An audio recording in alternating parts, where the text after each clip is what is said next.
If you have a queen and your opponent has only a king, you should win every single time. But many players, even the experienced ones, fail to deliver checkmate and accidentally draw the game. So today you will learn the exact technique so this never happens again. Look at this. White has a queen and a king. Black has only a king. Normally white should win easily, but watch what happens when white tries to just chase the king randomly. The black king keeps running. It cannot be caught. He just keep running helter skelter. It cannot be caught by white. And here is the danger. If white is not careful, stalemate. Black king does not have any legal move and is not in check. The game is an immediate draw. Although white had a queen and he still drew the game. This happens to beginners and even some intermediate, players regularly. And the technique must be systematic, right? It takes 3 steps that you need to checkmate with your queen and the king. There is no shortcut. These 3 steps, let's look at each of the steps one after the other.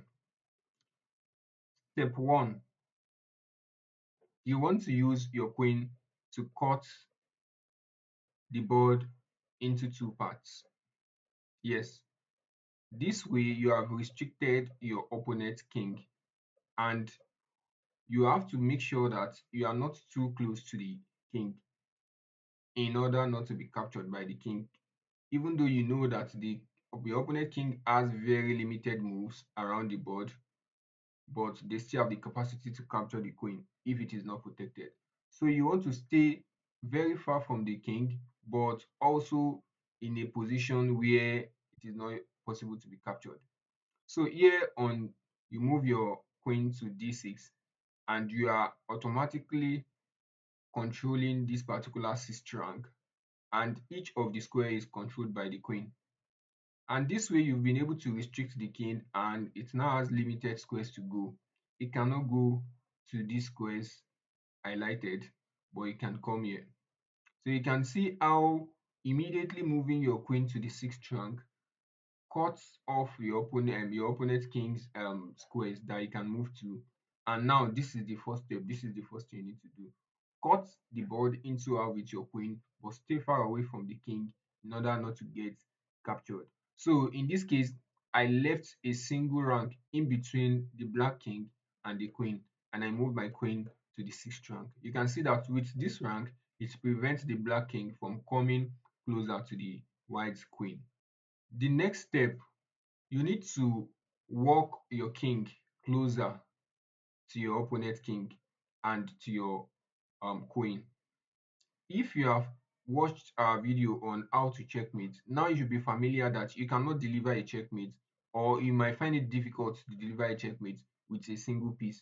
You will need at least 2 or more pieces to deliver a checkmate, right? So you know that your queen cannot deliver a checkmate in this position. So you need to move your own king closer to your queen in order to assist the queen in delivering the checkmate. So in this situation, you move your king closer by moving it around the board so that it can serve as a support to your queen, and then you can deliver a very beautiful checkmate. So when you move your king from e1 to e2, and to f3, e4, f5, and eventually e6, it gets closer to the queen and then can serve as a support in case it is needed.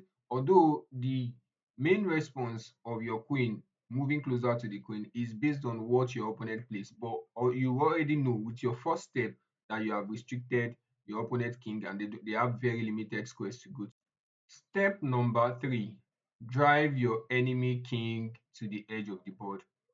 Right? So when you are trying to move around your king to get closer to the queen, your opponent will most likely not leave their piece on e8 alone. They want to move around, especially squares that they know that they can still move to. They want to go to those places, right?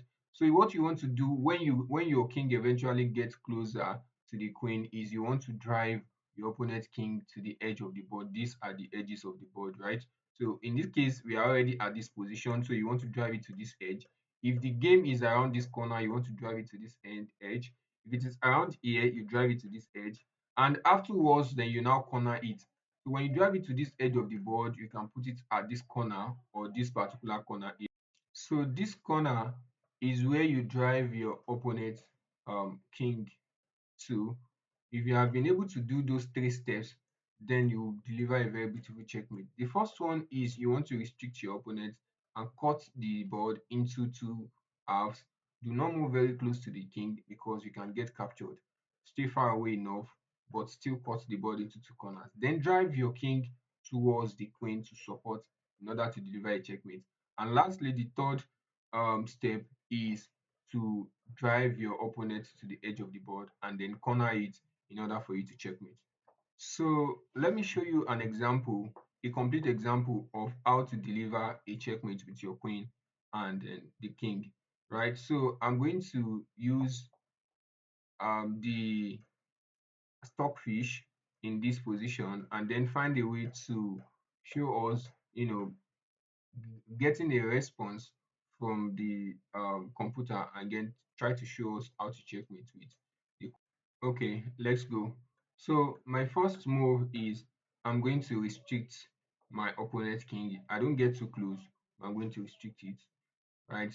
Let's see the response. They move to f7. Then again, the second step is I drive my king towards um my queen.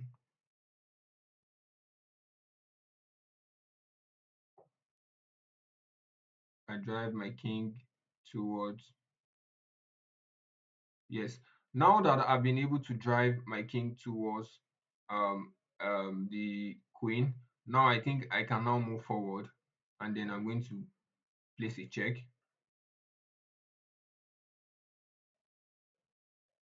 So with this check now, I've been able to restrict my opponent king to the edge of the board, and you know, fortunately, it has also moved to h8, which is also the corner. So I'm going to play g6 now, which will drive my opponent to g8, and I'm going to deliver a very beautiful checkmate, either to g7 or I play e8, whichever one delivers the checkmate, right? So this is really how to go about it. But there is something you need to avoid. There is a mistake a lot of beginners and even some intermediate players fall into, which is stalemate. And I'm going to now explain how to avoid stalemate when you are trying to check. So let me show you two common stalemate accidents that a lot of beginners fall um, into. Look at this position. For example, what do you think white should play? Right? So again, which if you look at this position, we have almost followed all of the all of the checkmate patterns under the queen and king endgame, but you've already driven your opponent king to the edge of the board and then corner it. But what is the next step? If you play a move like g6, then that is automatically a stalemate, right? So because now your opponent needs to respond, and you are not checking your opponent basically, but they don't have any other place to move to. So this is one of the things you need to avoid. So rather than playing g um g6, you might want to play a move like maybe king approach first to g6, or you play your queen to f6 and then you check, allow your opponent to move here, and then you can get closer to your opponent. So this is one of the accidents you want to avoid. You don't want to stalemate in this manner. So the second mistake or accident, stalemate accident you need to avoid as well is you need, all right, you need to make sure that your opponent's king is at least some squares away from your queen. If you want to if you want to check your opponent, you have to make sure that it is coming from an angle that creates space for your opponent to go to. So this is the situation of the stalemate you have here, right? Immediately you know that this is a stalemate. Your opponent does not have anywhere to go. So if you want to deliver a check, for example, I know this here is a checkmate, but I'm going to use this as example. You want to check with f6. So this f6 creates a space for your opponent to go to. Unlike, say, you want to play a move like this, and this is a stalemate because now your opponent does not have anywhere else to go, and you are not checking your opponent. So whenever you are playing your end game like this, you want to ask the questions, right? There's this golden rule of end game that I usually use for my students. I would say always check before moving the queen.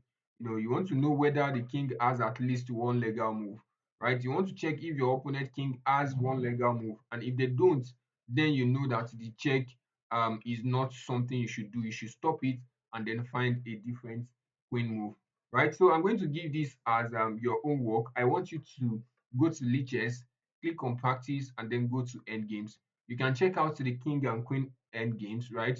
Practice these end games, and you can checkmate in fewer moves. Maybe you want to put yourself into the test. Try different moves. You can start with 20 moves and then reduce it. I was able to practice this checkmate in just 8 moves. I want to see how long it will take you to checkmate with the queen and king. It will take about 15 minutes to 30 minutes to practice, and then you are good to go. So this is a very fundamental technique. Every chess player must know it.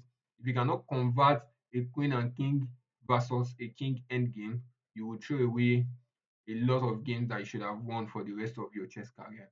Practice it today. Tomorrow, we are going to look at a different tactics. We call it the skewer. The skewer is a very devastating tactic that is like a reversed pin, right? If you have not checked our pin video, go and look it out, the pin tactics, and then I will see you then. Bye.